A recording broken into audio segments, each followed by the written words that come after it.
Saudi আরবের মরুভূমির মধ্যাঞ্চল আল আদনায় এখন উটের মেলা। 1999 সাল থেকে সবচেয়ে সুন্দর উট খোঁজার ঐতিহ্যবাহী প্রতিযোগিতায় অংশ নিতে জড়ো করা হয়েছে 50,000-এরও বেশি উট। বেদুইনদের এই আয়োজনে স্থানীয়ভাবে পরিচিত কিং আব্দুল আজিজ উৎসব নামে গোটা এলাকা মুখরিত। 10,000-এরও বেশি বিদেশি পর্যটকের উপস্থিতিতে 15 এপ্রিল শেষ হবে এই উৎসব।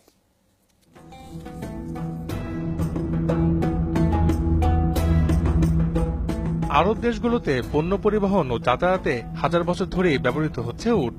দ্রুতগতিতে ছোটার ক্ষমতা ও পানি সঞ্চয় করে রাখার বৈশিষ্ট্যের কারণে মরুভূমিতে মানুষের মূল ভরসা এ প্রাণী, যে কারণে এটি আরব সংস্কৃতির অবিচ্ছেদ্য অংশ।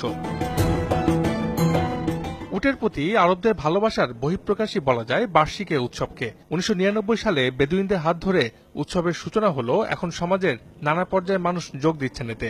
এবছর আদনা মরুভূমির প্রায় 30 বর্গ কিলোমিটার এলাকা জুড়ে চলছে king Abdul Aziz Camel festival. অংশ নিয়েছে নানা জাতের 50,000-এর বেশি উট। আমরা বেদুইনরা উন্নত জাতের উট উৎপাদনের জন্য প্রসিদ্ধ। উৎসবকে ঘিরে আমাদের এখানে একত্রিত হওয়ার সুযোগ ঘটে। উৎসবের ফাঁকে ফাঁকে উট কেনা বেচাও চলে।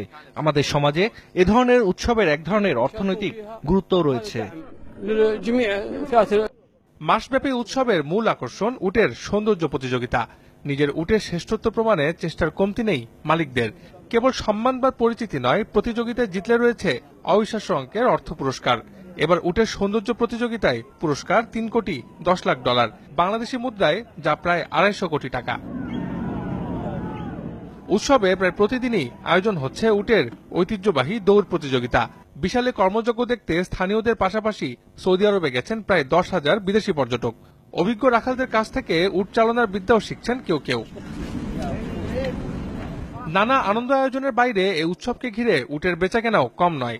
উৎসবেই প্রতিদিন নিলাম হয় উটের, যাতে বাড়তি কদর সুদর্শন ও ভালো জাতের উটের। জাত ভেদে উটের দাম উঠছে 3 লাখ থেকে শুরু করে 2 কোটি টাকা পর্যন্ত। লতিফুল বারী, যমুনা নিউজ।